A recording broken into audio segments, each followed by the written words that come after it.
Muy buenos días desde Granada Social en Radio Start Idea, donde seguimos conociendo y compartiendo momentos con personas y con asociaciones que hacen de nuestro entorno un poquito más justo, más igualitario y más humano. Hoy tenemos con nosotros a Sara Rodríguez, que es profesora de la UGR, investigadora del Instituto Ramón y Cajal y directora del proyecto 22Q11.2. A Pablo Rodríguez Coca, que es director del proyecto Hermanos Especiales, psicólogo y miembro de la asociación 22Q11.2, y Ana Belén Chávez, graduada social, vocal y miembro también de la asociación 22Q11.2. Esta asociación es una asociación que lucha por los derechos y por dar visibilidad a las personas afectadas por el síndrome 22Q11.2 y sus familiares. Muy buenos días a los tres, muchas gracias por estar con nosotros, por compartir estos minutillos y por darnos información sobre la realidad en la que estáis. Buenos días. ¿Qué tal? ¿Cómo estamos? Bien. Bien, ¿no? Bien. Pero eso, muchísimas gracias por estar aquí con nosotros. Antes de empezar a conocer la asociación, lo que hacéis y lo que es este síndrome, nos gustaría que nos dijerais un poquito quiénes sois, conoceros un poquito a cada una de vosotras y vosotros. ¿Con quién empiezo? ¿Quién quiere empezar a contarnos quién es? Pues venga, yo mismo. Bueno, yo soy Ana, como me he presentado, y pertenezco desde hace ya 7 años a la asociación 22Q. Tengo un hijo afectado por este síndrome y bueno, mi lucha es luchar por los intereses de mi hijo. Pablo, ¿quién eres? Cuéntanos. Pues bueno, yo soy Pablo, he terminado recientemente la carrera de psicología y estoy muy vinculado a la asociación Síndrome 22Q Andalucía porque mi hermana tiene el síndrome. Así que desde hace un poquito menos que Ana, o sea, desde hace unos 6 añitos, pertenecemos nosotros a la asociación y, como dice Ana, o sea, para mejorar la calidad de vida, para luchar por sus derechos y para crear esa familia que tire y que visibilice esto que realmente existe. Y por último, Sara, ¿quién eres? Cuéntanos. Bueno, pues yo soy Sara, soy investigadora trabajo en Genio, en Granada, y investigo desde hace 20 años o así. También soy madre y investigo, la verdad es que investigo en el síndrome 22Q desde que ellos se acercaron a mí. Yo siempre me he dedicado a la investigación básica, es decir, a entender cómo funcionan las cosas, que es lo que realmente cómo funcionan las cosas dentro de las células y en biología molecular, y de alguna manera, bueno, pues mis investigaciones me llevaron de una manera un poco transversal a acercarme a las bases un poco de la enfermedad. Mi investigación se empezó a acercar a entender un poco, tenía cierta relación con el síndrome de lección 22Q.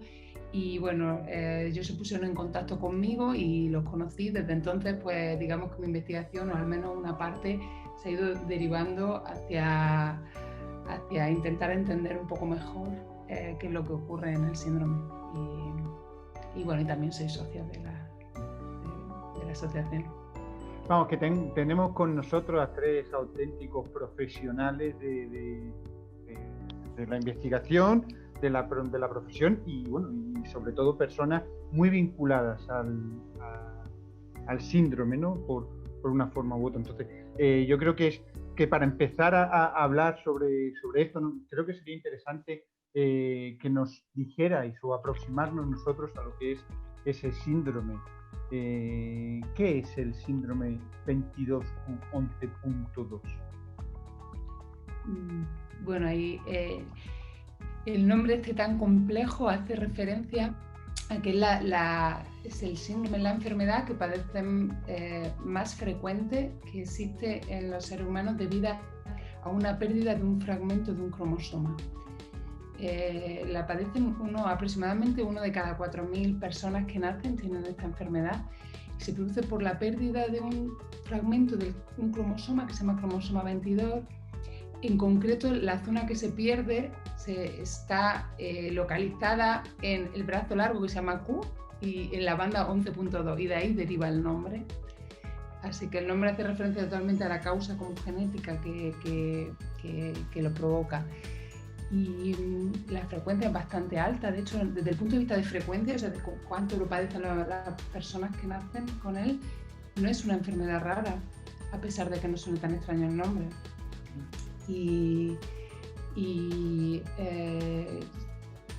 A la sintomatología que produce las manifestaciones, claramente ellos te van a poder describir mucho más qué es lo que sufren, porque lo sufren ellos en su carne. Te puedo hablar en general, tienen problemas cardíacos, problemas del sistema inmune, después padecen, yo creo que es mejor que te cuenten ellos, pero la cosa es que es muy variable. La sintomatología y manifestaciones son muy variables y eso también es una causa histórica que ha provocado que se le haya dado distintos nombres y que la gente no lo conozca. Que cuesta identificarlo, ¿no? Sí, desde el punto de vista de manifestaciones clínicas costaba identificarlo a los médicos. Antes de que se hiciera el diagnóstico molecular costaba identificarlo, y entonces veían unos síntomas y le daban un nombre, veían otro conjunto de síntomas y le daban otro nombre, porque los síntomas son muy variados. Hasta que se encontró que la causa que unía todo eso era la mutación del gen del cromosoma 22q11.2, sí. ¿No? Entonces estamos ante una enfermedad genética de origen hereditario, ¿o no? Solo aproximadamente el 10% se hereda. Normalmente no, o sea, el 90% de los pacientes se produce como esa pérdida en los gametos de los padres. O sea, no se produce, digamos que el niño nace de nuevo, los padres no padecían esa pérdida del fragmento. Vale, que no tiene por qué ser hereditario ni una persona está libre de poder padecer este síndrome si sus padres no tienen problemas, ¿no? Exactamente, o sea, cualquiera de nosotros puede tener un hijo, tiene una cierta probabilidad de tener un hijo con el síndrome 22q, aunque tú estés sano. Efectivamente, como dice Sara, uno de los grandes problemas que nos encontramos en la asociación, que nos encontramos con la denominación del nombre, ¿no? Es porque llegaba las personas que padecen este síndrome pueden tener hasta 240 patologías diferentes. Hablamos, claro, es muy complejo. Realmente no es una enfermedad rara por el número de prevalencia, pero sí es una enfermedad rara porque es multidisciplinar, tiene muchísimas patologías. Entonces pueden tener cardiopatía, ausencia de timo, problemas en el velo del paladar, su sistema inmune, dificultades auditivas. Claro, evidentemente hablamos de síndrome, como síndrome no lo tienen todo. ¿Vale? Entonces se puede hablar de manifestaciones leves a muy graves en una persona, o suele tener la gran mayoría de ellas. No, hay niños, por ejemplo, que tienen simplemente una cardiopatía y no tienen ninguna otra manifestación, y lo que tienen es la cardiopatía. Hay otras personas que no tienen una cardiopatía, que simplemente su sistema inmune no funciona bien, y tenemos niños pues que lo que tienen es reuma, por ejemplo, ¿no? Lo que conoce como una artritis, ¿no? Luego hay personas que pueden tener hipocalcemia. Sí, es verdad que normalmente suelen venir acompañadas de varias cosas, no solo suelen tener una cosa. Y luego añadido también a los posible este síndrome si tiene un factor de riesgo de padecer estas personas esquizofrenia y de padecer depresiones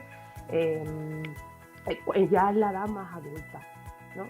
Entonces, ¿qué es lo que ocurre? Que hasta ahora el síndrome era muy conocido por Villor, porque llegó un investigador o un médico, ¿no? Que veía que si había una persona que tenía problemas en el velo del paladar y en el corazón y era inmunodeficiente, le llamaban Villor.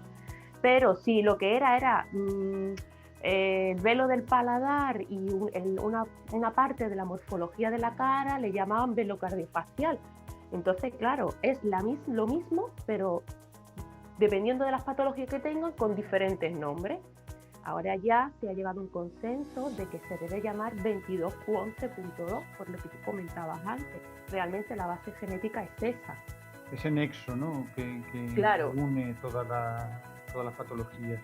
El problema está en que aún sigue habiendo en los libros de medicina y demás, se sigue denominando como síndrome de York. Entonces los profesionales muchas veces cuando le hablas del 22q y le dices sí, también se llama síndrome de York, dice el de York. ¿Sabes? Todavía no se ha llegado a hacer esa asociación y a unir toda esa terminología en lo que es el 22q11.2. Y de ahí todo este lío que hay entre denominaciones, si es velocardiofacial, si es de York, entre el mundo de los profesionales sanitarios. Y eso puede dificultar entonces la propia identificación de la persona, ¿no? Esa diversidad de nomenclatura.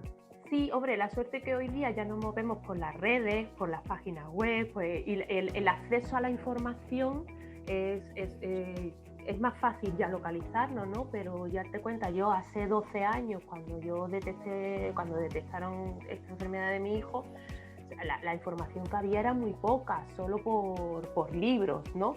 Y entonces era Dijor. De hecho hasta CAT22, es que tiene, yo te digo, tantos nombres, ¿no? Entonces a mí los informes médicos de mi hijo no me pone 22Q, me pone CAT22. Entonces, claro, cuando yo llegaba a urgencia, ¿no? Porque tenía que llevar a mi hija a urgencia, y decía, ¿el niño qué tiene? Yo decía 22Q y se quedaban los médicos así, pero ¿y esto qué es lo que es, no?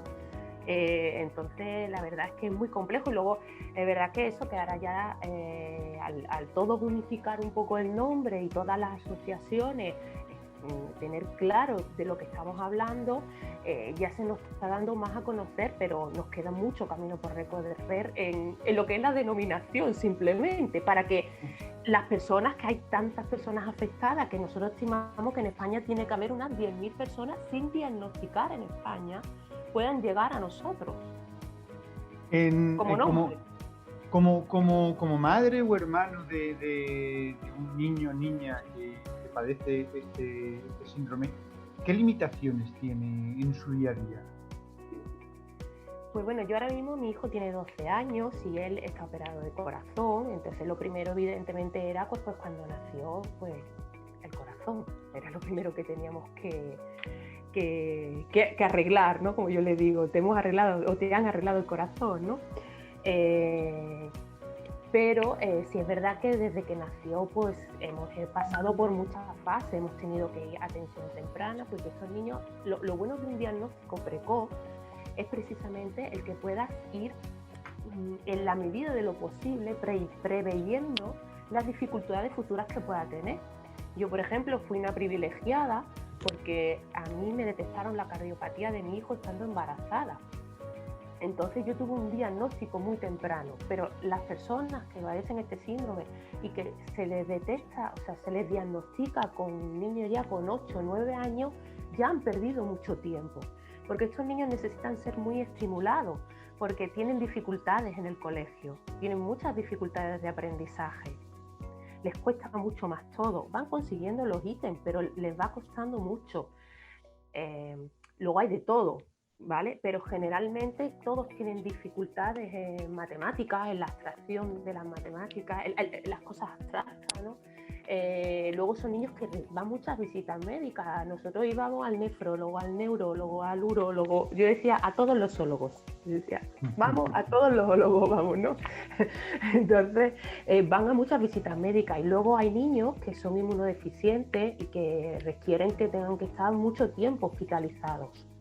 Y eso, quiera que no, les hace que a nivel social y a nivel de aprendizaje, pues les cueste mucho más trabajo.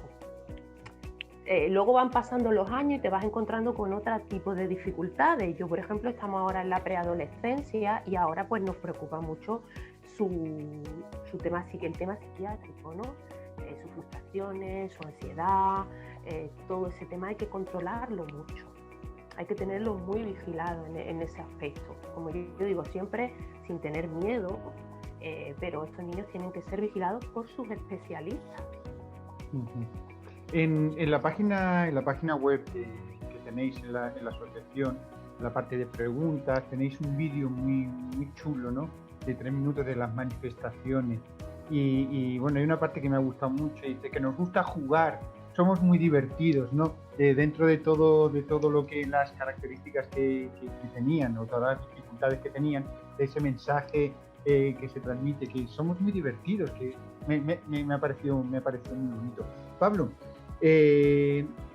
también esto está extraído de la página web, pero me parece muy interesante cómo lo habéis planteado. Quiero lanzar esta pregunta. Si es tan habitual, como estamos hablando, porque habéis dicho que dentro de lo que es las enfermedades no es rara, ¿de por qué no conocemos? ¿Por qué cuesta tanto que la sociedad conozca este trastorno?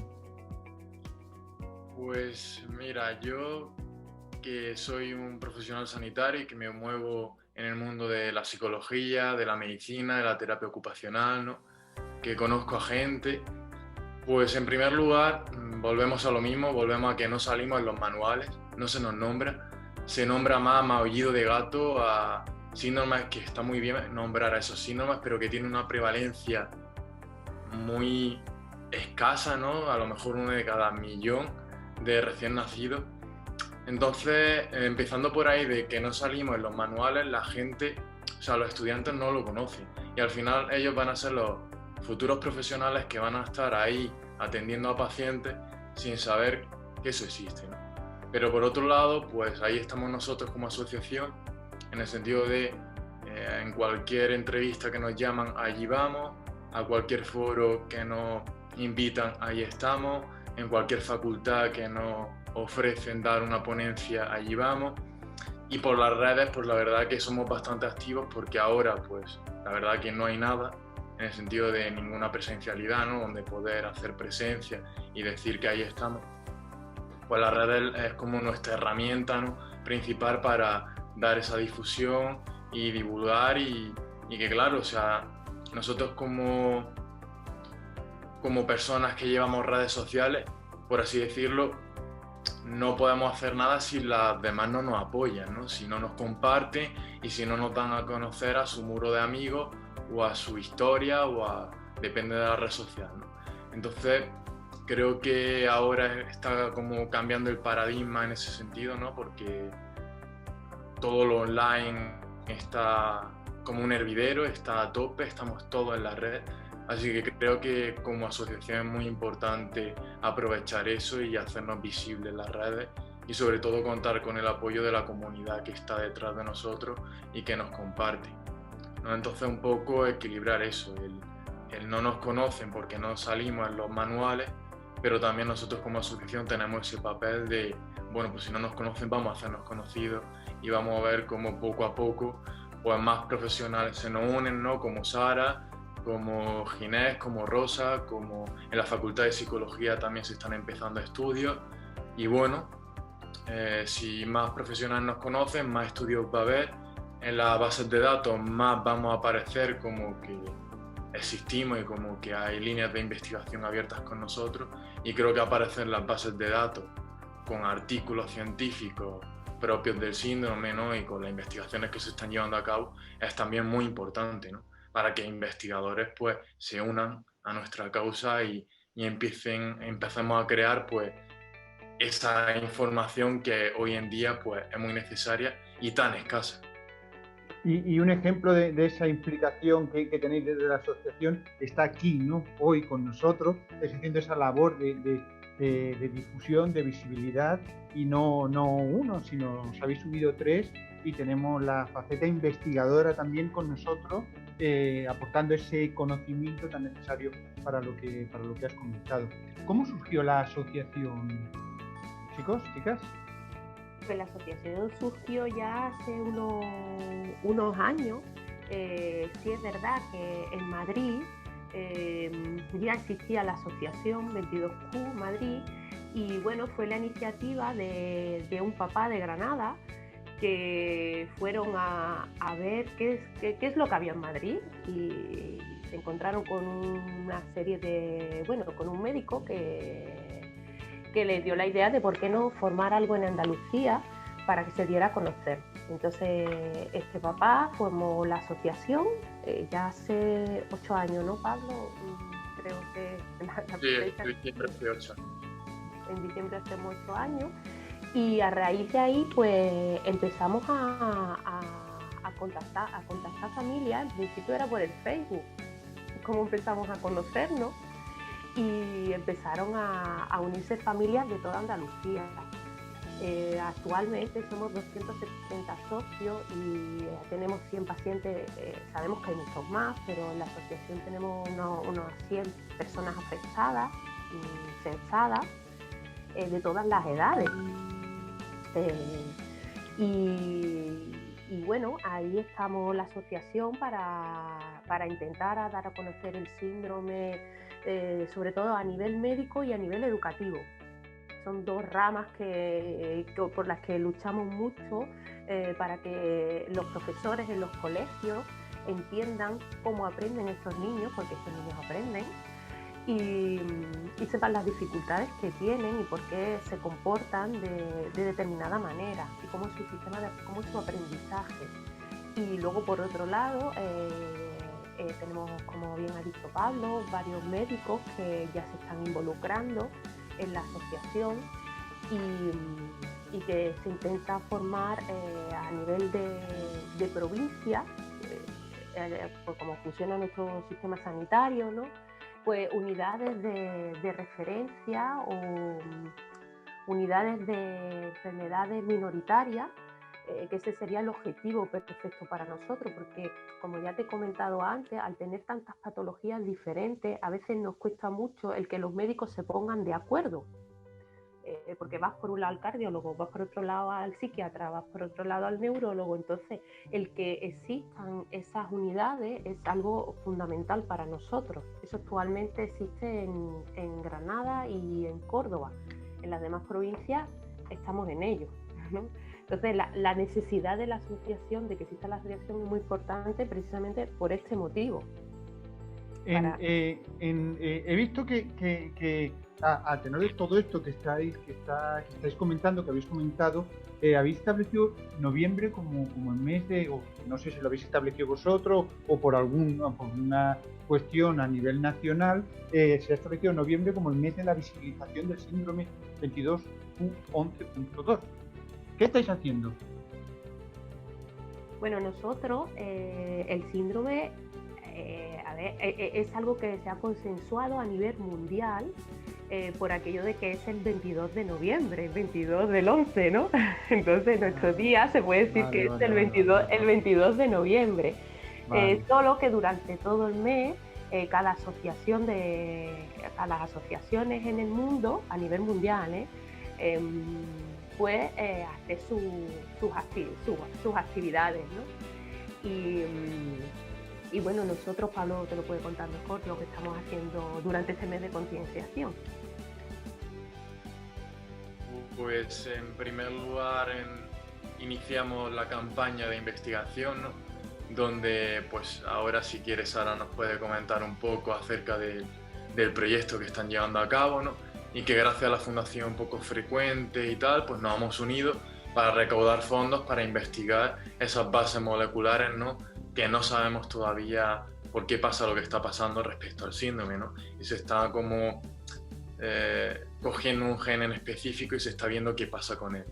También pues estamos llevando a cabo charlas, ¿no? Donde con otra compañera, Miriam Martínez Duarte, que es PT, pues un poco vamos dando conciencia sobre qué es el síndrome a los padres, ¿no? Sobre cómo aprenden las niñas y niñas con 22q, sobre apoyo psicológico, ¿no? Y acompañamiento. Y por ejemplo, ayer mismo pues estuvimos dando una charla en un instituto en Almería de integración social, todo online, un poco también para hacernos visibles a los integradores sociales de que existimos, ¿no? Y que tenemos unas necesidades y que ellos les puede surgir alguna idea y pueden comentárnosla y podemos empezar a crear equipo, ¿no? con ellos. Y bueno, tenemos preparado más cositas que irán saliendo a lo largo de este mes. Son sorpresas por ahora, así que bueno, un poquito. Bueno, ir diciéndonos para que ayudemos en su momento, para que os ayudemos en la difusión. Desde la investigación que se está haciendo este mes de noviembre, ¿verdad? Hola, bueno, yo este mes de noviembre, como ellos te han comentado, nos propusieron Yo comencé el proyecto hace un tiempo. Si quieres te cuento un poquito, voy a intentar hacer lo más divulgativo posible. La deleción, o sea, el fragmento que pierden del cromosoma es relativamente grande, contiene como unos, digamos unos 50 genes. Entonces nosotros nos enfocamos en uno de ellos y nos enfocamos en ese porque cuando se utilizan modelos de ratón se ve que ese tiene mucha importancia. O sea, digamos que lo que yo te quería decir es que una de las partes de la complejidad, ellos hablaban de la complejidad de las manifestaciones, que ha dificultado mucho darle un mismo nombre a las personas que realmente tenían el mismo síndrome, porque tenían manifestaciones aparentemente diferentes. Eso también tiene detrás una genética compleja, porque realmente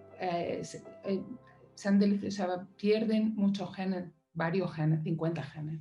No es como una enfermedad, hay muchas enfermedades que es un gen, estos son muchos genes. Intentar pensar en cómo abarcar eso, tanto desde el punto de vista de entenderlo, entender qué es lo que está pasando, hasta intentar encontrar tratamientos dirigidos a resolver el problema genético, es muy complejo porque son muchos. Entonces lo que yo intento es escoger el gen o los genes que resultaban más importantes para la patología, que eran más responsables de la mayoría de los síntomas o de un porcentaje alto de los síntomas.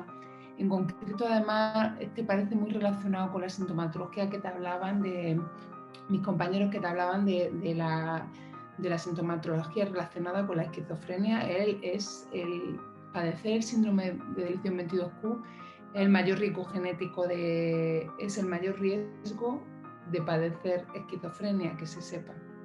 Entonces, realmente hay mucha relación, ¿no?, entre la esquizofrenia y el síndrome 22q. Sí, parece que lo desarrollan aproximadamente el 25%, ¿no?, de personas que tienen el síndrome de deleción 22q.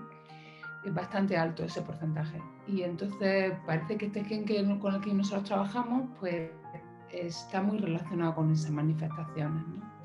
Y entonces, bueno, nosotros lo que hemos hecho es un modelo de células, o sea, nosotros trabajamos en células en cultivo, pero lo que hemos hecho es que con este sistema CRISPR que ha ganado el premio Nobel de edición genética, pues lo que hicimos fue quitar uno de esos genes y realmente ahora tenemos un modelo de células que se parecen de alguna manera a las células que podrían tener los pacientes, y en él intentamos trabajar, o sea, sobre todo intento llevarlo, sabes que en el laboratorio podemos hacer células madre, diferenciar la neurona, todos esos procesos así complejos, pues intentamos llevarlo en el laboratorio a un momento que hay en el desarrollo embrionario, que se llaman células de la cresta neural y que parece que son como las responsables de la mayoría de los problemas que padecen los pacientes. Y en ese momento, justo ahí en el laboratorio, en ese momento celular, digamos, intento ver qué es lo que está pasando. No sé si se me ha entendido muy bien, pero es un poco lo que intentamos. Y obviamente estos son bases de entender realmente qué pasa, pero yo siempre digo, yo no me temo que no voy a curar la enfermedad. Esa es la verdad. Yo siempre he intentado ser lo más sincera que puedo, pero creo que aportar a entender en sí mismo siempre va a ayudar, porque cuando andas en un desconocimiento total, ¿dónde van a ser los tratamientos? ¿Dónde vas a encontrar? Con la distancia, con toda la distancia que tiene este ejemplo que voy a poner, podemos hacer un simbolismo con lo que está pasando un poco con el COVID, ¿no? De un desconocimiento de lo que era, de lo que producía, de lo que pasaba, de lo que esa investigación a nivel mundial, ese inicio de la investigación ha permitido, ¿no?, llegar al punto en el que estamos, que aún falta mucho, pero se avanza muchísimo. Me imagino que tu trabajo también, es decir, vamos a poner un punto desde el que empezamos todo, empezamos a conocer y a partir de ahí, gracias a conocer, podemos intentar, llegado el momento, descubrir cómo revertir la situación, ¿no? Claro, o sea, es como lo que tú dices es muy buen ejemplo. Lo primero que hubo que hacer es secuenciar el virus. Sí, cierto. O sea, es puramente básico, entender qué consistía y ya después ya podía intentar hacer un método diagnóstico basado en PCR y ya empezaba a construir, pero lo primero que tenías que hacer es entender qué estaba pasando, si no, no funcionaba. ¿Y cómo se puede colaborar con vosotros en general? ¿Cómo las personas que están viendo esto, que os conocen por redes sociales, que llegan a vosotros, cómo se puede colaborar? Pues en primer lugar es seguirnos en nuestra página de Instagram, en nuestra página de Facebook. Somos @22Q Andalucía, así que creo que eso es fundamental, ¿no? Para ir creando esa comunidad, porque seguro que cuando subamos nosotros algún contenido habrá gente que lo comparta y eso llegue a otra gente, y al final pues así es como nos vamos haciendo visibles, ¿no? Que es uno de los objetivos que más ganas tenemos de conseguir, ¿no? De que llegue el día de que no tengamos que explicar qué es eso del 22Q, ¿no? Que la gente ya lo sepa o haya escuchado hablar de eso, ¿no? Porque también el hecho de que nos conozcan puede hacer que si alguien de su entorno tiene 22Q o puede conocer a alguien que tenga 22Q, nos los traiga a la asociación y podemos ayudarle, ¿no? A esta persona o este niño o esta niña. Por otra parte, ¿cómo poder colaborar? Pues haciéndose socio. Tenemos una cuota de 30 euros al mes, ¿no? Al año, perdón.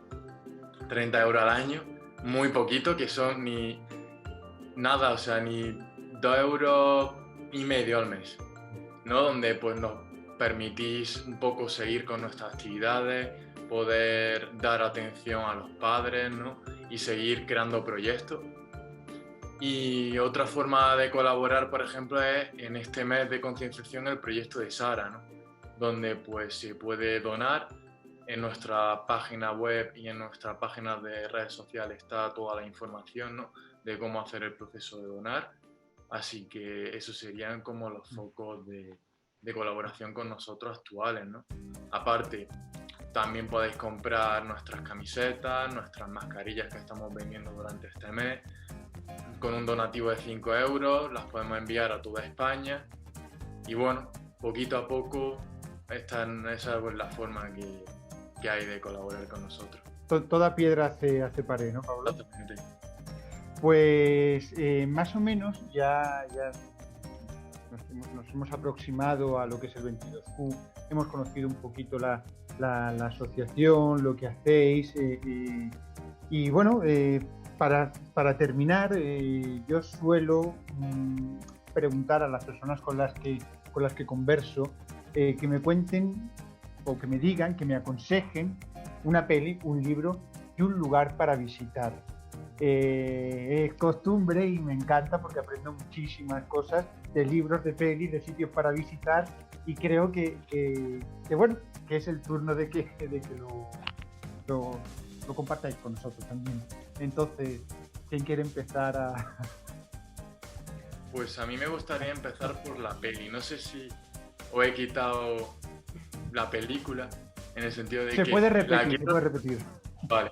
Quiero decir esta película, ¿no? Que se llama ¿A quién ama Gilbert Grape? Que es una película de hace ya bastante tiempo, ¿no? Donde sale Leonardo DiCaprio de pequeño, donde sale Johnny Depp y donde salen así más actores y actrices famosillos. Y la quiero recomendar porque es una peli que trata de los hermanos, ¿no? En el sentido de que el protagonista no se ocupa de su hermano con una enfermedad rara, o sea, con una discapacidad intelectual, ¿no? Y se ven muchos momentos clave, ¿no? Donde el hermano, por ejemplo, hay uno que recuerdo muy bien, en donde el hermano tiene que ir a duchar a su hermano, ¿no? A bañarlo, a decirle, venga, ahora toca la ducha, y el hermano no quería irse a la ducha, ¿no? Entonces empieza ahí como un conflicto, y empieza un conflicto donde el hermano no puede superar esa frustración y comete pues cierta agresión hacia él, ¿no? Cierto abuso verbal, ¿no? De que ya está, que no puedes más y pasa ese límite, ¿no? Y lo que quiero un poco mostrar esta peli por dar visibilidad al papel de los hermanos, ¿no? De tantos hermanos que hay que tienen hermanos o hermanas con necesidades educativas especiales, ¿no? Por el hecho ese de que esa película, pues a mí me gustó muchísimo porque se visibiliza ese papel, ¿no? Porque se nos da un lugar, y ya te digo, hace ya bastante tiempo esta peli, y yo cuando la vi, pues me vi muy reflejado en bastantes momentos de la película que dije contra. Si es que es mi día a día, ¿no? Y de ahí te voy a decir una cosa en relación a la peli. No entiendo por qué no le dieron el Oscar a DiCaprio en esa peli y se la dan en Renacidos. Te quiero decir, porque es verdad que el chaval hace un papelón y la película merece mucho la pena. ¿Libro? Bueno, el libro, mira, me voy a lanzar yo y bueno, como podemos repetir, yo mira la teoría King Kong de Virginie Despentes, un libro ahí feminista brutal, quizá brutal en algunos aspectos, algunos te descoloca completamente. Yo he tenido que releer y releer algunos párrafos porque bueno, me gustó ese feminismo que roza límites y te hace pensar mucho. Y ya de paso te digo que, ¿por qué me ha venido hoy en la cabeza? Hoy me ha pasado una cosa, hoy otra línea de investigación que tengo, quizá no en el momento, pero bueno, supongo que siempre un momento para visibilización de la mujer y de la mujer en ciencia, y aprovechar este pequeño espacio que me has dado. Porque hacer una noticia de un proyecto mío de investigación ha salido en casi todos los medios, en El Diario, en Granada Hoy, en El Independiente, está en casi todo, está en La Vanguardia, se llama Genes Saltarines, si lo quieren mirar por ahí. Bueno. Sí. Y sobre un artículo que he sacado, ¿lo has visto? ¿Has visto que no me nombran? No estoy. Soy la investigadora principal del trabajo y no estoy. Realmente para mí ha sido la verdad es que no tiene importancia, intento pensar que no tiene importancia, pero no me deja completamente indiferente, así que hoy cierta te traigo a Virginie Despentes. ¿Qué? Cierta importancia tiene, más de la que intentas que no tenga, porque sí, si nos ponemos a analizar cómo se construyen los artículos, las noticias en los medios, podríamos darnos cuenta de muchísimas cosas. ¿Un lugar para visitar ya para acabar? ¿Te toca? Pues me toca, pues yo diría Escocia. Escocia. Cualquier rincón de la Highland o cualquier rincón de Escocia. O sea, es algo que, no sé, que bueno, que he podido estar y no sé, de estos sitios que impactan, ¿no? La visión, o sea, las vistas en general, ¿no? El país.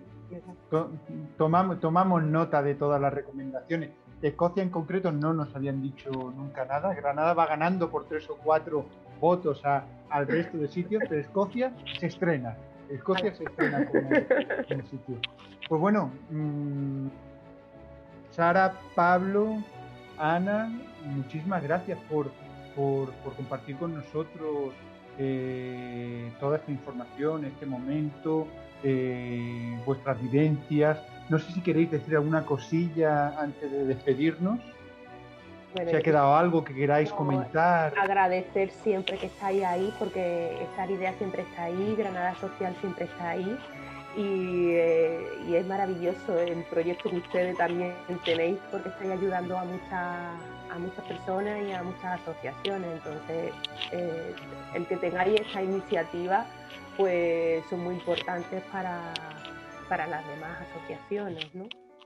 En el ámbito para nosotros en verdad es un honor poder conocer a personas y proyectos que, como digo al principio de las entrevistas, trabajan por mejorar el día a día de las personas, de nuestro entorno, hacer un mundo más justo, que buena falta hace.